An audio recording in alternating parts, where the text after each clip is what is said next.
Hola, buenas tardes, compañeros y maestra. Nuestro equipo es el equipo número 5. Está compuesto por los integrantes de Óscar Eduardo García Cerrato, Daniel Alejandro Hernández Guzmán y Nadia Jacqueline Hernández López. Nosotros vamos a presentar los métodos de purificación de drogas. Para comenzar, vamos a definir qué son los principios activos. En las antiguas civilizaciones siempre se buscaron formas o remedios para poder aliviar los males que acontecían a las personas en aquellos tiempos. En ese entonces utilizaban diversos tipos de plantas como remedio para curar cualquier tipo de enfermedad. Con los avances tecnológicos, la humanidad se dio cuenta que lo que en realidad surtía el efecto requerido para aliviar los males eran sustancias dentro de estas plantas. El principio activo es la sustancia química que se utiliza para elaborar cualquier tipo de medicamento y a su vez esta sustancia es la que produce el efecto para el cual el medicamento fue elaborado. Vamos a comenzar con los métodos de extracción convencionales. El siguiente método es el de la infusión. La infusión es un proceso químico que se utiliza productos botánicos que son volátiles y liberan sus ingredientes o principios activos fácilmente en agua, aceite o alcoholes. El proceso es sencillo.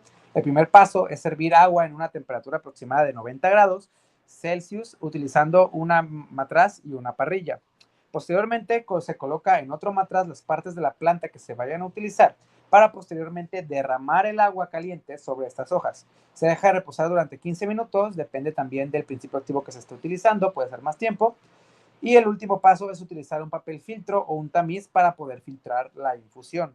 Las infusiones se han utilizado durante varios años como remedios caseros, ya que ofrecen diversos beneficios al aliviar enfermedades como la indigestión, también para aliviar síntomas respiratorios y para ayudar también a conciliar el sueño, disminuir el estrés, entre otras aplicaciones que también tienen las infusiones. El siguiente es el método de decocción.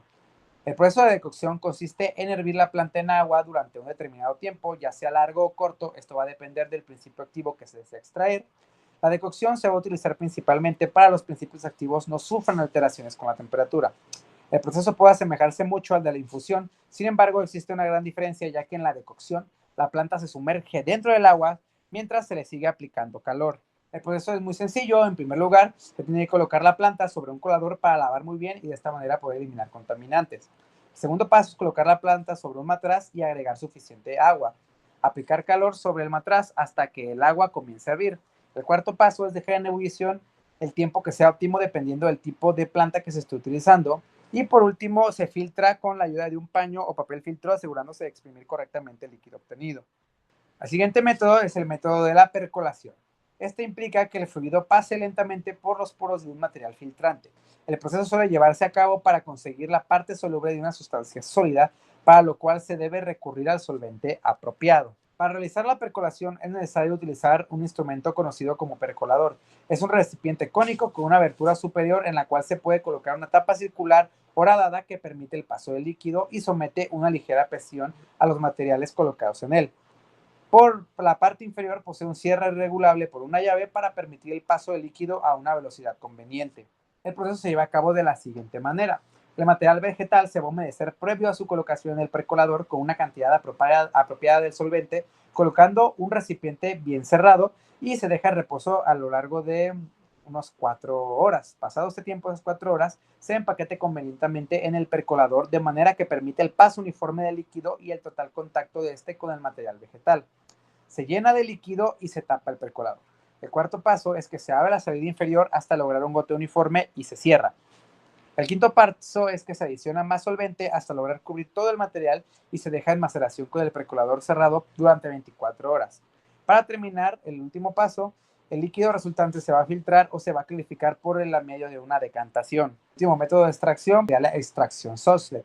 El método de extracción Soslet es un método de laboratorio que se utiliza un equipo Soslet para la extracción de sustancias a nivel molecular. Se hace a partir de la separación de compuestos sólidos que generalmente necesitan el aumento de calor o agitación de sus partículas para alcanzar la purificación exitosa, como por ejemplo las grasas y aceites contenidas en diversas sustancias. Para lograr esto, se utiliza un disolvente que se coloca dentro de un instrumento de vidrio cilíndrico llamado extractor Soslet.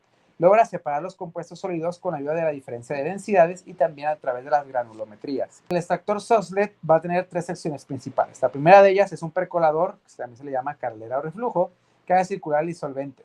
Un dedal, generalmente de papel filtro o grueso, también se puede utilizar algodón, que va a retener el sólido a extraer. Un mecanismo de sifón, que va a ser el que va a vaciar periódicamente el dedal.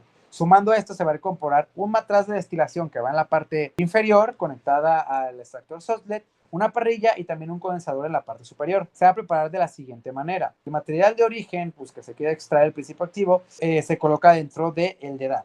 El dedal se carga en la cámara principal del extractor Soslet, que es la de en medio. El disolvente de extracción a utilizar se coloca en el matraz de destilación que va por la parte de abajo. El frasco se coloca sobre el elemento calefactor, o sea, sobre la parrilla. El extractor Soslet se va a colocar encima del frasco y por último se coloca el condensador de reflujo sobre el extractor. El proceso pues va a ser el siguiente. En primer lugar, el disolvente se va a calentar hasta el reflujo. El vapor de este disolvente va a viajar por un vaso de destilación y va a inundar la cámara que alberga el dedal con el sólido que se le va a extraer el principio activo. El condensador asegura que cualquier vapor del disolvente se enfríe y gotee de nuevo hacia abajo en la cámara que alberga pues, nuestro material sólido. La cámara que contiene el material sólido se va a llenar lentamente con este disolvente caliente. Parte del compuesto deseado se va a disolver en el disolvente caliente y cuando la cámara sólido esté casi llena, la cámara se va a vaciar por medio del sifón. Este disolvente a través del sifón va a volver al frasco de destilación. Eso se puede permitir que cada que este sifón se vacía una vez, se le conoce como un ciclo, y puede hacer que este ciclo se repita muchas veces durante horas o incluso varios días. Después de la extracción, el disolvente es eliminado y típicamente por medio de un evaporador rotativo, produciendo el compuesto extraído. Ahora vamos a pasar a los métodos de extracción asistidos. Método de extracción por fluidos supercríticos. El fluido supercrítico es una sustancia que se encuentra en condiciones de presión y temperatura críticas. El fluido se difunde como un gas a través de los sólidos, para a su vez se comporta como un líquido con la capacidad de disolver. Los fluidos supercríticos tienen la capacidad de extraer ciertos compuestos químicos de muestras sólidas complejas, con el uso de determinados solventes específicos bajo la combinación de temperatura y presión. Por ejemplo, tenemos que en la extracción, el CO2 supercrítico fluye a través del sólido y disuelve los componentes extraíbles. El disolvente cargado con el extracto se evacúa del extractor y se alimenta al separador, donde se reduce la presión de manera que el soluto no es soluble y precipita. Alternativamente, el soluto se puede separar del disolvente supercrítico por absorción, adsorción o con una membrana. Aquí se puede ver más a detalle el sistema de extracción, que posee una bomba de alta presión entre 100 y 700 atmósferas, una celda de extracción, una zona en la que se produce la descompresión del fluido, y por último tenemos un sistema adecuado de colección de los analitos. Las temperaturas van a oscilar entre los 30 grados Celsius y los 150 grados Celsius. ¿Qué es lo que se va a utilizar? Pues o que se va a extraer por los supercríticos, pues extraer aceites vegetales de semillas o de microalgas, también la oleoresina de pimentón, la cafeína de residuos de café y el tricloranisol de corcho o pesticidas de cereales. Extracción por microondas. Tiene su principio de funcionamiento de la energía suministrada por la disipación de las ondas electromagnéticas, que debido al movimiento y a la fricción entre las moléculas del medio se transforma en energía térmica. ¿Cómo funciona? La transformación de energía electromagnética en térmica da lugar a un aumento de temperatura del disolvente líquido hacia la matriz. Debido al calentamiento del medio, el solvente se evapora parcialmente, dando lugar a una alta presión de vapor, que a su vez provoca una ruptura celular, facilitando así la extracción de los componentes deseados. La extracción por microondas se puede aplicar a la extracción de flavonoides, alcaloides, polisacáridos, ácidos orgánicos, ácidos volátiles, polifenoles y pigmentos, entre otras cosas. Métodos de purificación no cromatográficos. Recristalización. Es el método utilizado para obtener un compuesto puro a partir de una mezcla de componentes sólidos.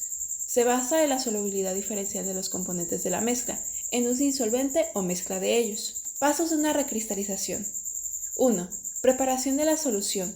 El disolvente elegido se agrega al sólido impuro en pequeñas cantidades. La preparación debe ser en caliente. 2. Decoloración. Cuando las impurezas a eliminar son solubles o coloreadas, deben eliminarse utilizando carbón activado, el cual se agrega en una pequeña cantidad. 3. Filtración en caliente. Utilizada para separar las impurezas solubles y eliminar el carbón activado, esta es realizada por gravedad o por vacío. 4.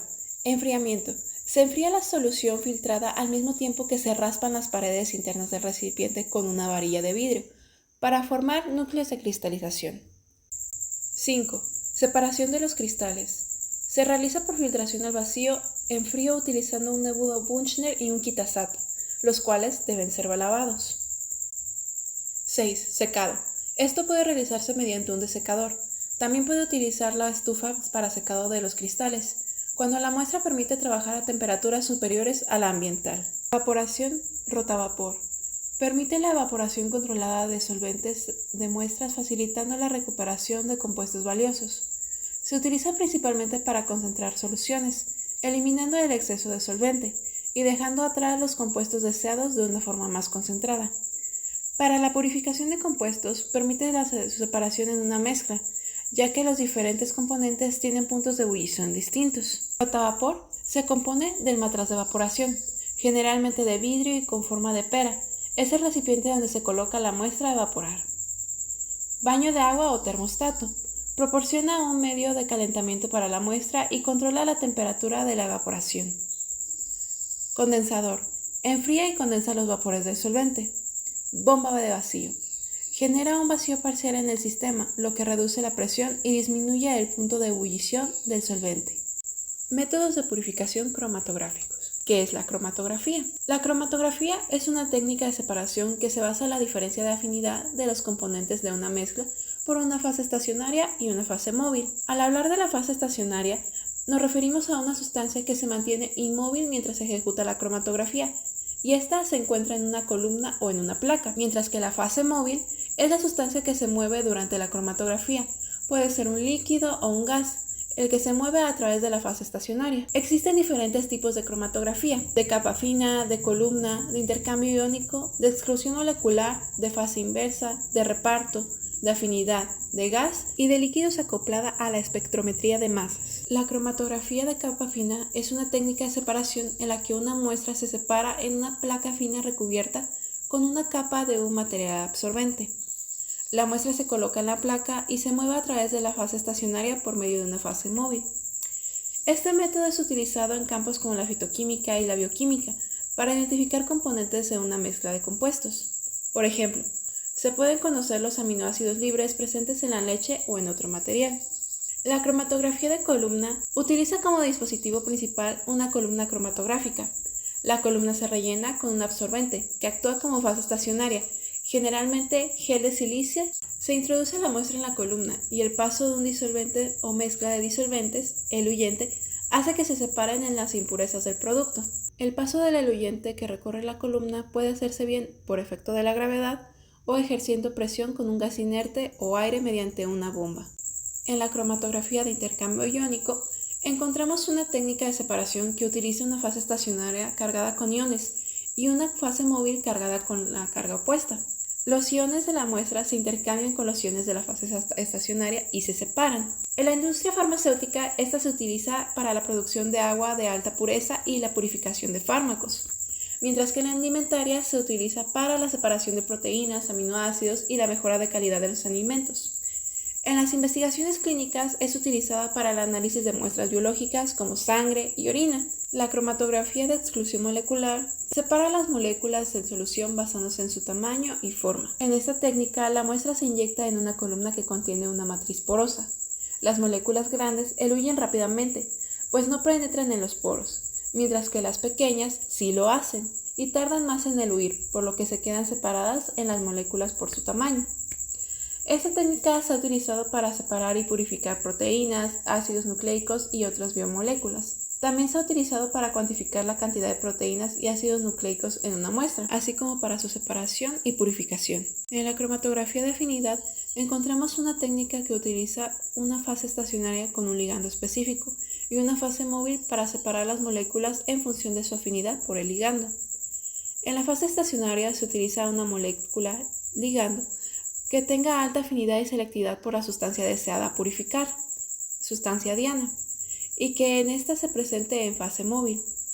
A medida que la fase móvil avanza a través de la fase estacionaria, la sustancia a purificar irá interaccionando con la fase estacionaria, quedando atrapada en ella y separada del resto de la mezcla. La fase estacionaria suele ser un sólido, frecuentemente gel de agarosa, con el ligando insertado deformando lo que se conoce como la resina de afinidad. La cromatografía de fase inversa es una técnica de separación que utiliza una fase estacionaria hidrofóbica y una fase móvil hidrófila para separar las moléculas en función de su hidrofobicidad. La cromatografía de interacción hidrofóbica es uno de los métodos de purificación de macromoléculas biológicas más utilizados, especialmente para proteínas terapéuticas. La cromatografía de interacción hidrofóbica explota la interacción reversible entre la superficie hidrofóbica de una proteína y una matriz cromatográfica con un ligando hidrofóbico a moderadamente altas concentraciones de sal, como el sulfato de amonio. Este tipo de sales tienen alta polaridad y se unen fuertemente con el agua, lo cual induce la expulsión del agua sobre la proteína y la superficie del ligando, lo que promueve las interacciones hidrofóbicas y la precipitación de la proteína. La cromatografía de reparto consiste en la separación de los componentes de una mezcla sobre una fase estacionaria, constituida por un soporte sólido inerte cubierto por una película líquida que es fuertemente retenida por dicha fase. La separación se efectúa por medio de la fase fluida móvil, que es el solvente de desarrollo que es inmiscible con el líquido del soporte estacionario y que transporta a los componentes a lo largo de la fase. Los componentes se van separando según sean sus solubilidades relativas en el líquido de la fase estacionaria y la fase móvil. La cromatografía de gas es una técnica de separación que se utiliza en una fase estacionaria sólida y una fase móvil gaseosa para separar las moléculas en función de su volatilidad. En la industria farmacéutica se utiliza como una herramienta de análisis de calidad en busca de impurezas en los lotes de medicamentos fabricados. La cromatografía de líquidos acoplada a espectrometría de masas es un importante proceso de análisis. Combina las técnicas de cromatografía líquida para la separación y la espectrometría de masas para la detección, identificación y cuantificación de compuestos orgánicos u organometálicos en una muestra. La combinación de estas técnicas posee una sensibilidad muy alta, la cual se basa en la ionización de las moléculas, así como también en la separación y detección de iones que produzcan, según la relación de su masa y carga en un sistema al vacío. Eso sería todo de nuestra parte. Gracias por su atención.